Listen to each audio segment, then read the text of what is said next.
La lámpara del cuerpo es el ojo. Mateo capítulo 6, versículo 22, una frase que la mayoría ha escuchado 1000 veces sin prestarle demasiada atención. Pero hay algo inquietante en ese versículo cuando lo lees despacio. No dice los ojos, dice el ojo, singular, y luego añade algo todavía más extraño. Si tu ojo es simple, todo tu cuerpo estará lleno de luz. Simple, no bueno, no limpio, no santo, simple, como si hubiera una manera de ver que no depende de mirar hacia afuera, sino hacia adentro, como si el texto estuviera describiendo algo que la tradición cristiana occidental prefirió olvidar durante siglos.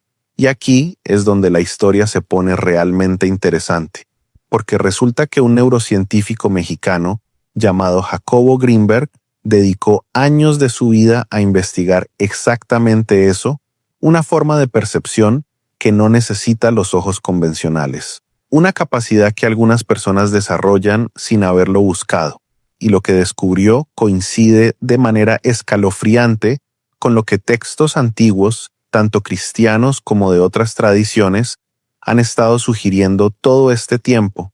En los próximos minutos vas a entender por qué la pineal, esa glándula del tamaño de un grano de arroz escondida en el centro geométrico de tu cerebro, aparece representada en el arte cristiano medieval más de lo que nadie te ha contado. Vas a conocer casos documentados por Greenberg de personas que percibían sin usar los ojos físicos. Y vas a descubrir que tal vez el cristianismo primitivo sabía algo sobre la conciencia que la ciencia moderna está apenas empezando a recuperar. Jacobo Greenberg nació en 1946 en la Ciudad de México. Estudió psicología y luego se doctoró en psicofisiología en Nueva York. Para 1977 ya había regresado a México y fundado el Laboratorio de Investigación en Neurofisiología de la Conciencia en la Universidad Nacional Autónoma. No era un místico, era un científico riguroso con formación occidental impecable. Electroencefalógrafos, publicaciones en revistas arbitradas, metodología estricta. Pero tenía una particularidad. Nunca creyó que la ciencia y la experiencia espiritual fueran incompatibles. De hecho, pensaba que eran dos maneras de explorar la misma cosa, la naturaleza de la realidad y la conciencia.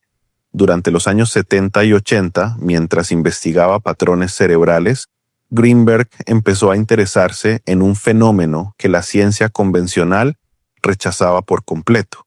Personas que aseguraban percibir sin usar los sentidos convencionales. No estamos hablando de clarividentes de feria. Hablaba con curanderos tradicionales, con chamanes huicholes, con personas que simplemente reportaban experiencias extrañas que no podían explicar. Y en lugar de descartarlos como superstición, decidió estudiarlos, medirlos, ver si había algo medible ahí. Si esto te suena fascinante, suscríbete al canal. Cada semana exploramos aspectos de la investigación de Greenberg que casi nadie conoce, con datos reales, documentación y sin misticismo barato. Uno de los casos que más intrigó a Greenberg fue el de Pachita, una curandera mexicana famosa en su época. Ella aseguraba que durante sus rituales de sanación, su percepción cambiaba completamente. Podía ver el interior de las personas. Greenberg la conectó a un electroencefalógrafo durante varias sesiones. Los resultados eran anómalos. Durante los estados en los que Pachita decía estar viendo, su actividad cerebral mostraba patrones inusuales en regiones asociadas con la visión, pero también activación en áreas que normalmente no se encienden durante la visión convencional, áreas relacionadas con la síntesis multisensorial, con la integración de información que no venía de los ojos. Greenberg documentó esto en su libro Los chamanes de México, publicado en 1987. No afirmaba que Pachita tuviera poderes sobrenaturales. Lo que decía era más cuidadoso y más inquietante, que había evidencia de que ciertas personas, bajo ciertas condiciones, podían activar modalidades perceptuales diferentes, formas de procesar información que no dependían del sistema visual convencional, y que esas modalidades parecían estar relacionadas con regiones cerebrales profundas, especialmente una, la glándula pineal, La pineal ha fascinado a la humanidad durante milenios. Descartes en el siglo XVII la llamó el asiento del alma, pero mucho antes de Descartes, tradiciones antiguas ya la consideraban especial.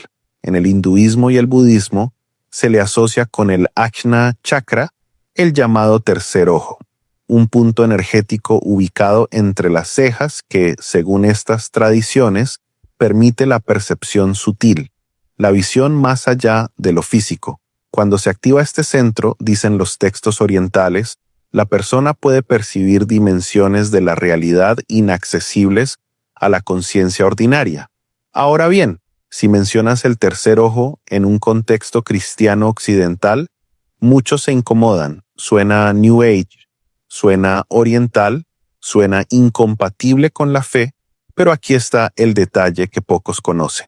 Los textos cristianos primitivos, incluyendo los evangelios canónicos, contienen referencias a un tipo de visión interior que no es tan distinta de lo que describen las tradiciones orientales, solo que usan un lenguaje diferente. Volvamos a Mateo 6, versículo 22. La lámpara del cuerpo es el ojo, así que si tu ojo es simple, todo tu cuerpo estará lleno de luz, pero si tu ojo es maligno, todo tu cuerpo estará en oscuridad. La palabra griega original, traducida como simple, es haplus. Significa único, singular, enfocado, no dividido. Los estudiosos han debatido durante siglos qué quiso decir exactamente Jesús con esto, pero hay una interpretación que tiene mucho sentido si conoces las tradiciones contemplativas, que existe una manera de ver que no es dual, que no está fragmentada entre observador y observado. Una visión unificada y que esa visión tiene un órgano, el ojo, no los ojos. En la tradición ortodoxa cristiana, especialmente en el hesicasmo, los monjes practicaban algo llamado oración del corazón, una técnica meditativa que involucraba enfocar la atención en un punto interior, justo detrás y entre los ojos. Decían que ahí residía el ojo del alma y que cultivar ese ojo permitía la teoría, la contemplación directa de lo divino, no como concepto sino como experiencia. No es casualidad que muchas de estas prácticas resultaran sospechosas para la Iglesia institucional occidental después del cisma. Preferían una fe más conceptual, más dogmática, menos experiencial. Pero las referencias están ahí. Lucas 11, versículo 34, repite casi la misma frase: la luz del cuerpo es el ojo. Cuando tu ojo es bueno, también todo tu cuerpo está lleno de luz, pero cuando es malo, también tu cuerpo está en oscuridad. Y luego añade algo fascinante en el versículo 35. Mira, pues que la luz que en ti hay no sea oscuridad. Espera. ¿La luz que hay dentro puede estar en oscuridad? ¿No es eso una contradicción? A menos que estemos hablando de dos tipos de luz.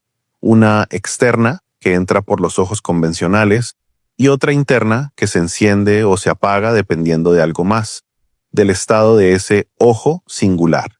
Pablo de Tarso, en Efesios 1, versículo 18, ora para que se iluminen los ojos de vuestro entendimiento. De nuevo, ojos en plural, pero refiriéndose a una visión que no es física, una capacidad de percibir verdades espirituales. Y luego está esa frase enigmática en 1 Corintios 2, versículo 9. Cosas que ojo no vio, ni oído oyó, ni han subido al corazón del hombre, son las que Dios ha preparado para los que le aman. Hay algo que está más allá de los sentidos convencionales, algo que requiere otro tipo de percepción. Los padres del desierto, esos primeros monjes cristianos que se retiraban al desierto egipcio en los siglos 3 y 4, desarrollaron técnicas contemplativas sofisticadas. Hablaban de nepsis, vigilancia interior, de esiquia, quietud profunda, y muchos reportaban experiencias de luz interior, no como metáfora, como fenómeno real. Veían luz sin necesidad de estímulo externo. La llamaban luz increada, la luz divina que ilumina desde dentro. Greenberg conocía estas tradiciones, había leído extensamente sobre misticismo cristiano, budista, sufí, cabalista, y lo que le llamaba la atención era la consistencia. Culturas completamente separadas, sin contacto histórico, reportando experiencias similares, todas relacionadas con una glándula o punto en el centro del cerebro, todas describiendo una forma de ver que no depende de los ojos, todas mencionando luz interior. Desde el punto de vista anatómico, la glándula pineal es fascinante. Está situada casi exactamente en el centro geométrico del cerebro, detrás del tercer ventrículo. Es un órgano endocrino que produce melatonina, la hormona que regula los ciclos de sueño y vigilia. Pero aquí está lo intrigante. La pineal contiene células fotorreceptoras, células sensibles a la luz. En algunos reptiles y anfibios, la pineal es literalmente un tercer ojo funcional con córnea y retina, ubicado en la parte superior del cráneo. En mamíferos, incluidos los humanos, estas estructuras se han internalizado, pero las células fotosensibles siguen ahí. La pregunta que Greenberg se hacía era simple: ¿para qué? La respuesta oficial es que la pineal detecta cambios de luz a través de vías nerviosas indirectas conectadas con los ojos convencionales y así regula ritmos circadianos, pero Greenberg sospechaba que podía haber más. En experimentos con meditadores avanzados, descubrió que durante estados profundos de meditación había cambios medibles en la actividad de la región pineal, cambios que se correlacionaban con reportes subjetivos de ver luz interior o tener percepciones fuera de lo ordinario. En 1983 publicó un estudio titulado Correlatos electrofisiológicos de la comunicación humana. Ahí documentaba algo extraordinario. 2 personas, ambas meditadoras experimentadas, conectadas cada una a un electroencefalógrafo en habitaciones separadas sin contacto físico ni sensorial. Cuando una de ellas era estimulada con un flash de luz, no solo su cerebro mostraba la respuesta esperada, sino que el cerebro de la otra persona, la que no había recibido ningún estímulo, también mostraba una respuesta similar, como si hubiera percibido algo. Greenberg llamó a esto potencial transferido, y aunque el estudio tenía limitaciones metodológicas que él mismo reconocía, el fenómeno se repitió en múltiples sesiones con diferentes pares de personas. Lo que más le intrigaba era que estos efectos eran más fuertes en personas que reportaban prácticas contemplativas regulares, personas que, según sus propias palabras, habían desarrollado cierta estabilidad de atención interior, que habían aprendido a mirar hacia adentro, y cuando analizaba los patrones de activación cerebral durante estos estados, encontraba consistentemente actividad en regiones profundas del cerebro medio, cerca de la pineal. Déjame en los comentarios si habías escuchado antes sobre estos experimentos de Greenberg. Me interesa saber cuántas personas conocen este aspecto de su trabajo. Ahora bien, Greenberg era cuidadoso. Nunca dijo que había demostrado telepatía o percepción extrasensorial.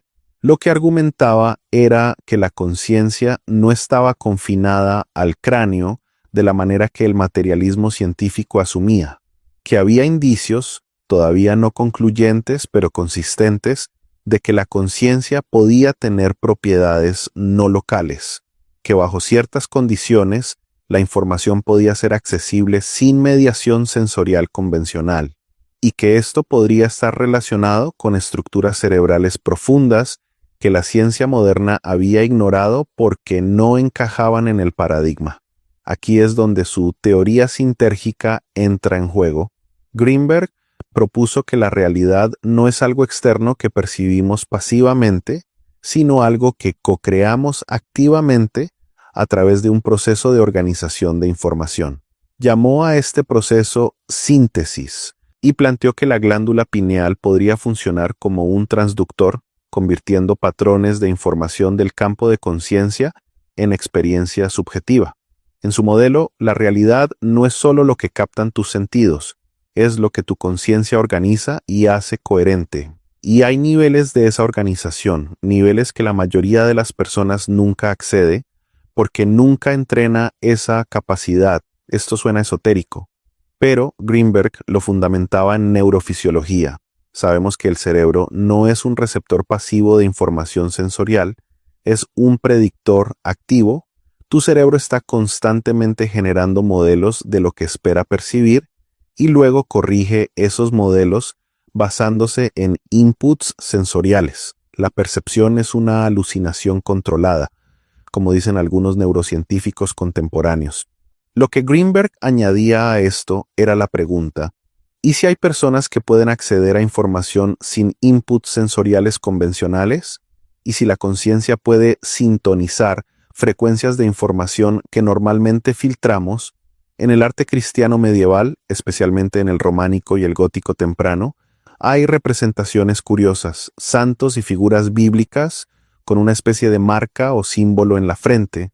A veces es un punto, a veces es un ojo estilizado, a veces es un círculo con rayos. Estas representaciones se explican oficialmente como símbolos de santidad o sabiduría divina.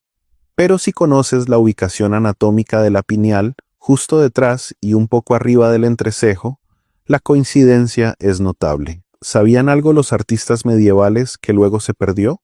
¿O estaban representando algo que ellos mismos experimentaban durante prácticas contemplativas que eran comunes en monasterios de la época? Hay un texto gnóstico cristiano, el Evangelio de Felipe, que no entró en el canon bíblico, pero que data del siglo III. Ahí dice algo intrigante: hay quien bebe de la luz y se hace luz, hay quien bebe de la oscuridad y se hace oscuridad. Y luego añade: el árbol de la vida está en medio del paraíso y también el aceite de la unción, de él viene la resurrección. El árbol de la vida en medio. La pineal está literalmente en el medio anatómico del cerebro, y si produces una sección sagital del cerebro humano, el tronco cerebral con la pineal en la punta se parece inquietantemente a un árbol estilizado. ¿Coincidencia? ¿Metáfora que surgió de experiencias interiores reales? No estoy diciendo que los textos antiguos sean manuales de neuroanatomía.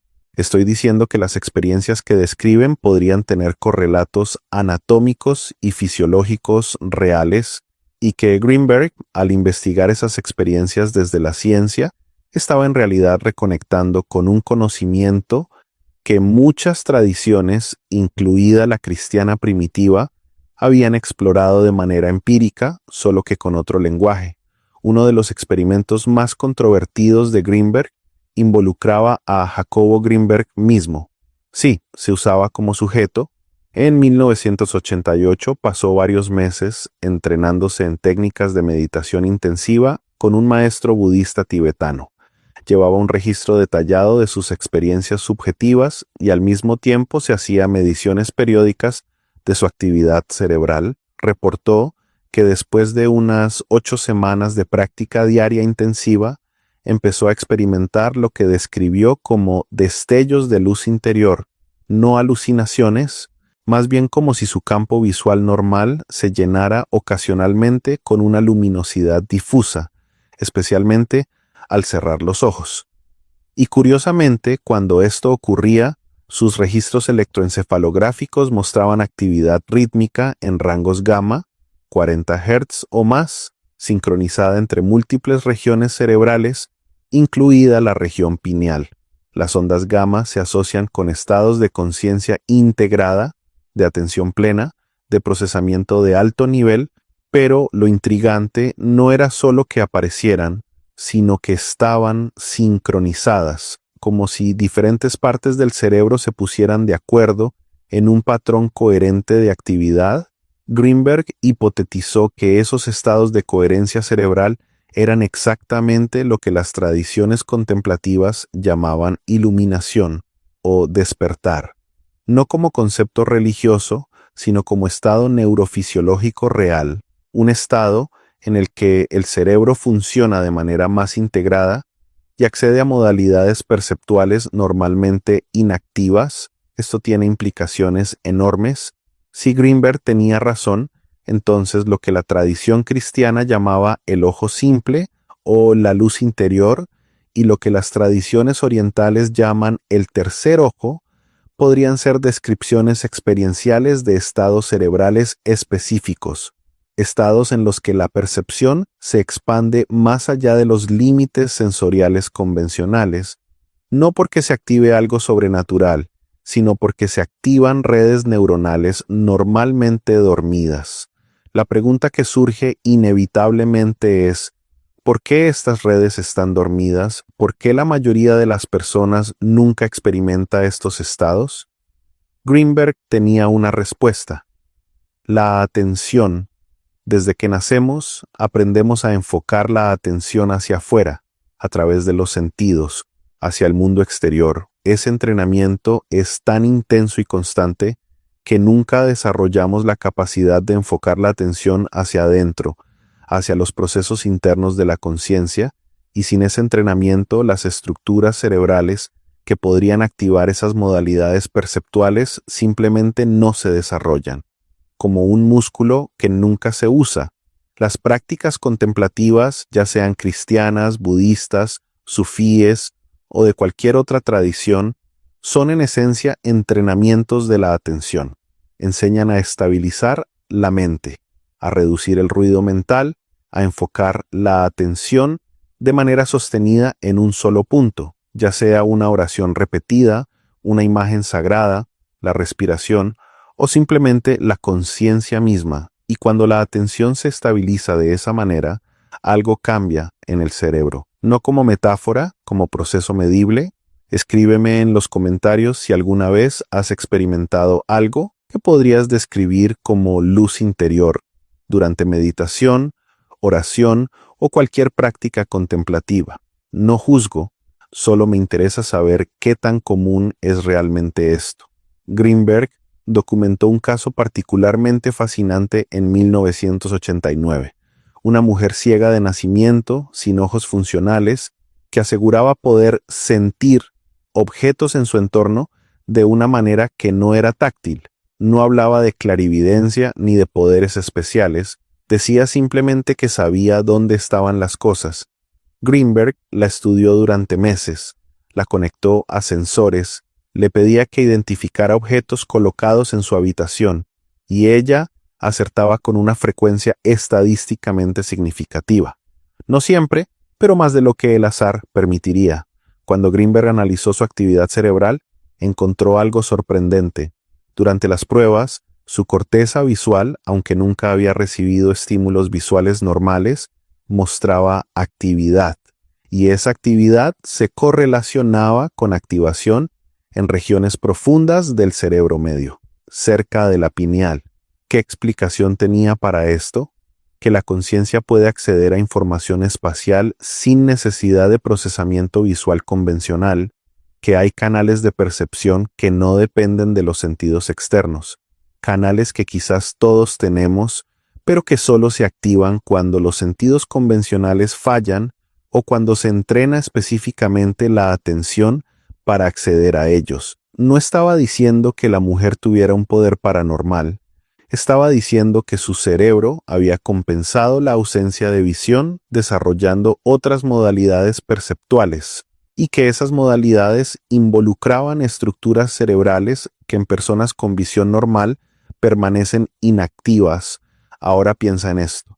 Si una persona sin ojos puede desarrollar formas de percepción no visuales, ¿qué podrían desarrollar personas con ojos funcionales si entrenaran deliberadamente esas otras modalidades? ¿Qué pasaría si cultivaras ese ojo singular del que hablan los textos antiguos? ¿Qué verías que ahora no ves? La tradición cristiana oriental, el hesicasmo específicamente, tiene una práctica llamada la oración de Jesús o la oración del corazón. Consiste en repetir internamente de manera continua la frase Señor Jesucristo, Hijo de Dios, ten piedad de mí. Pero no es solo repetir palabras, se combina con respiración específica y con el enfoque de la atención en un punto interior. Los monjes hesicastas describían cómo después de años de práctica empezaban a percibir luz, no luz externa, luz que emanaba desde dentro. La llamaban la luz tabórica, en referencia al monte Tabor, donde según los evangelios ocurrió la transfiguración de Jesús y su rostro brilló como el sol. La Iglesia Católica Occidental vio esto con sospecha durante el cisma de Oriente y Occidente. Les parecía demasiado experiencial, demasiado subjetivo, demasiado independiente de la autoridad eclesiástica. Preferían una fe basada en doctrina y obediencia, no en experiencia directa. Pero los esicastas insistían en que no estaban inventando nada nuevo, que simplemente estaban practicando lo que los evangelios enseñaban, que estaban activando ese ojo simple del que Jesús había hablado. Lo fascinante es que las descripciones fenomenológicas de los esicastas son casi idénticas a las de meditadores budistas avanzados. Ambos reportan luz interior. Ambos describen estados de conciencia expansiva. Ambos hablan de percepción directa sin mediación conceptual. Y ambos, si los estudias con electroencefalograma, como hizo Greenberg, muestran patrones similares de actividad cerebral durante esos estados. Coherencia gamma, sincronización de redes neuronales distribuidas, activación de regiones profundas del cerebro medio. Greenberg llamaba a esto la experiencia sintérgica directa, un estado en el que la percepción no está mediada por construcciones conceptuales ni por filtros sensoriales, en el que accedes directamente al campo de información que según su teoría constituye la realidad. Y argumentaba que ese acceso directo es lo que todas las tradiciones místicas, independientemente de su contexto cultural o religioso, han estado describiendo, solo que usan lenguajes diferentes. Los cristianos hablan de unión con Dios, los budistas hablan de naturaleza búdica, los sufíes hablan de fana, disolución en lo divino, pero la experiencia subyacente y los correlatos neurofisiológicos son los mismos. No estoy diciendo que todas las religiones sean iguales o que las diferencias doctrinales no importen. Estoy diciendo que hay un substrato experiencial común, un tipo de experiencia que parece accesible a seres humanos de cualquier cultura cuando entrenan su atención de ciertas maneras, y que esa experiencia tiene que ver con la activación de capacidades perceptuales que normalmente no usamos. La pregunta del millón es, ¿por qué la ciencia occidental ignoró esto durante tanto tiempo? Greenberg tenía una respuesta clara. Porque el paradigma materialista reduce la conciencia a un epifenómeno del cerebro, a un subproducto de la actividad neuronal sin capacidad causal propia. En ese paradigma, hablar de percepción sin mediación sensorial es absurdo por definición. Pero si la conciencia no es un epifenómeno, sino un campo fundamental, como Greenberg proponía, entonces toda la cosa cambia. La percepción no sería solo recepción pasiva de estímulos, sino interacción activa con un campo de información. Y la glándula pineal podría funcionar como interfaz de esa interacción. Esto suena a ciencia ficción, pero hay física real detrás. La teoría cuántica nos dice que la observación colapsa la función de onda, que el acto de medir cambia lo medido. Greenberg extrapolaba esto a la escala macroscópica. Si a nivel cuántico la conciencia del observador afecta al sistema observado, ¿por qué no podría ocurrir algo similar a nivel de la experiencia cotidiana? ¿Por qué no podría la atención enfocada afectar los patrones de información que constituyen la realidad? Estos no son solo juegos mentales. Greenberg hizo predicciones específicas basándose en su teoría. Predijo que meditadores avanzados mostrarían mayor coherencia cerebral. Y se demostró que así era. Predijo que personas en estados contemplativos profundos mostrarían actividad en regiones cerebrales profundas, normalmente inactivas. Y también se confirmó. Predijo que 2 personas en estados meditativos sincronizados podrían mostrar correlaciones en su actividad cerebral. Y sus experimentos, aunque controvertidos, mostraron exactamente eso. El problema es que Greenberg desapareció en 1994. Su investigación se detuvo abruptamente. Sus archivos, su laboratorio, su equipo, todo quedó abandonado y con su desaparición también se perdió mucho del momentum que su trabajo había generado. Algunas de sus hipótesis siguen sin ser replicadas independientemente. Algunos de sus datos son cuestionables metodológicamente, pero la dirección que estaba explorando, la integración de ciencia y espiritualidad, neurología y mística, sigue siendo profundamente relevante. Hoy en día, 30 años después de su desaparición, la neurociencia está redescubriendo algunas de las cosas que Greenberg investigaba. Estudios de neuroimagen funcional en meditadores muestran que la práctica contemplativa cambia la estructura y función del cerebro, que hay plasticidad, que puedes literalmente entrenar tu cerebro para funcionar de maneras diferentes. Investigaciones sobre estados alterados de conciencia muestran que hay modalidades perceptuales que emergen bajo ciertas condiciones, que el cerebro tiene capacidades latentes que la mayoría nunca activa y, curiosamente, hay un renovado interés científico en la glándula pineal, no solo como reguladora de ritmos circadianos, sino como posible nexo entre procesos neuroquímicos y experiencias subjetivas de trascendencia.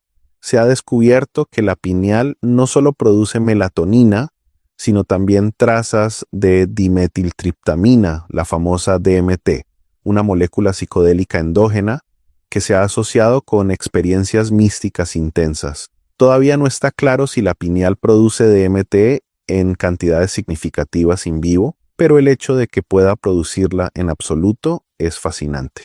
Podría ser que bajo ciertas condiciones, meditación profunda, oración contemplativa, ayuno, la pineal libere compuestos que alteran la percepción de maneras predecibles, que activen ese tercer ojo del que hablan las tradiciones. Greenberg habría amado esta dirección de investigación. De hecho, en uno de sus últimos escritos, antes de desaparecer, especulaba precisamente sobre esto, sobre la posibilidad de que prácticas contemplativas indujeran cambios neuroquímicos en la pineal que facilitaran estados de percepción expandida, no como magia, sino como biología, como el cerebro haciendo lo que está diseñado para hacer cuando se lo entrena correctamente. Volvamos a los textos cristianos. Hay otro versículo interesante, Juan 1, versículo 9. Aquella luz verdadera que alumbra a todo hombre venía a este mundo. Luz que alumbra desde adentro a toda persona, no solo a los santos o los elegidos, a todo ser humano. ¿Y si eso no es metafórico? ¿Y si estamos hablando de una capacidad biológica, una función cerebral que todos tenemos, pero que pocos desarrollan? Y luego está esa frase enigmática en el libro del Apocalipsis. Apocalipsis 3, versículo 18. Te aconsejo que compres de mí oro refinado en fuego para que seas rico, vestiduras blancas para vestirte, y que no se descubra la vergüenza de tu desnudez, y unge tus ojos con colirio para que veas. Ungir los ojos, no los ojos físicos, porque ya podemos ver con esos otro tipo de ojos, el ojo del que hablaba Jesús en Mateo, el que necesita ser ungido, activado, despertado para poder ver. La palabra griega para colirio aquí es colourion, un medicamento para los ojos. Pero en el contexto apocalíptico, simbólico, ¿de qué tipo de visión estamos hablando? La capacidad de percibir dimensiones de la realidad normalmente invisibles, no porque sean sobrenaturales, sino porque nuestro aparato perceptual está enfocado en otras frecuencias. Piénsalo como un radio. Puedes tener un radio perfectamente funcional, pero si estás sintonizado en FM, no vas a escuchar las estaciones de AM, no porque las ondas AM no existan, sino porque tu receptor está calibrado para otra cosa. ¿Y si el cerebro humano es un receptor multifrecuencia? ¿Y si la mayoría estamos sintonizados en una sola frecuencia, la frecuencia sensorial convencional, e ignoramos que hay otras frecuencias disponibles? Greenberg creía que esas otras frecuencias no son paranormales, son perfectamente naturales, solo que requieren entrenamiento específico de la atención para acceder a ellas, y ese entrenamiento es exactamente lo que las tradiciones contemplativas han estado ofreciendo durante milenios.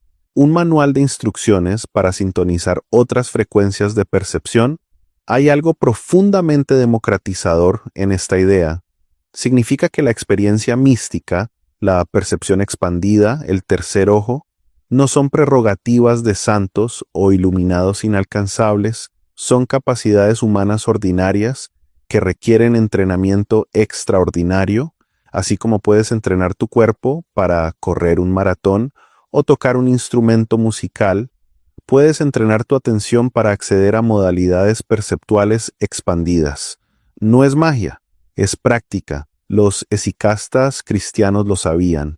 Tenían un método sistemático: respiración, postura, repetición de la oración, enfoque de la atención. Practicaban durante años y reportaban resultados consistentes: luz interior, paz profunda, percepción directa de lo divino, no como concepto teológico, sino como experiencia vivida.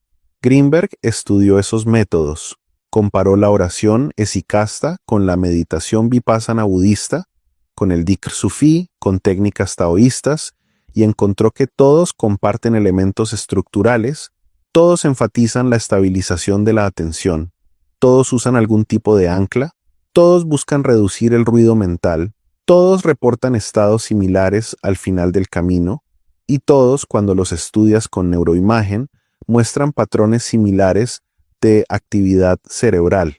Esto sugiere que hay algo universal en la experiencia humana de la conciencia, algo que trasciende culturas y religiones, una estructura profunda de cómo funciona la mente cuando se la entrena de ciertas maneras, y esa estructura tiene correlatos anatómicos y fisiológicos. No está solo en la mente, está en el cerebro, en la pineal, en redes neuronales distribuidas que se activan coherentemente durante estados contemplativos.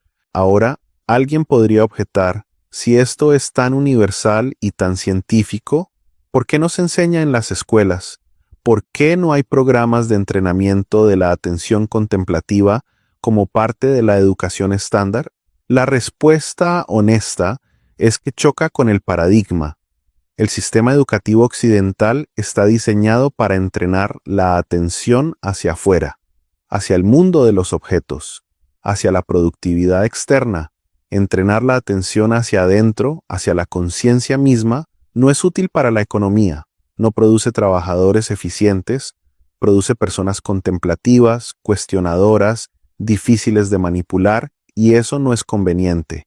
Greenberg era consciente de este choque. De hecho, una de las razones por las que su trabajo fue marginado en vida, además de ser controversial, es que cuestionaba presupuestos fundamentales de la sociedad moderna. Si la conciencia es primaria y la materia secundaria, como él sugería, entonces toda la estructura de valores basada en consumo material, acumulación de objetos, búsqueda de placer sensorial, se vuelve cuestionable. ¿Para qué acumular cosas si la riqueza real está en la expansión de la conciencia? ¿Para qué buscar estímulos externos si puedes generar estados de bienestar desde adentro? Estas preguntas incomodan, porque si las tomas en serio, cambian tu vida, y cambiar es difícil. Es más fácil seguir sintonizado en la frecuencia convencional, trabajar, consumir, distraerte, dormir, repetir. Nunca detenerte a preguntar si hay otras frecuencias disponibles, si ese ojo singular del que habló Jesús es algo real y entrenable. Pero aquí está el detalle: cada vez más personas están haciendo esas preguntas. La meditación mindfulness, despojada de su contexto budista, se ha vuelto mainstream. Millones practican y reportan beneficios reales: reducción de estrés, mayor claridad mental, mejor regulación emocional. Esos beneficios son medibles, son científicos y son consistentes con lo que Greenberg decía, que entrenar la atención cambia el cerebro, que desarrolla capacidades latentes. Lo que la versión mainstream de mindfulness no te cuenta es que esos son solo los beneficios iniciales, los efectos a corto plazo.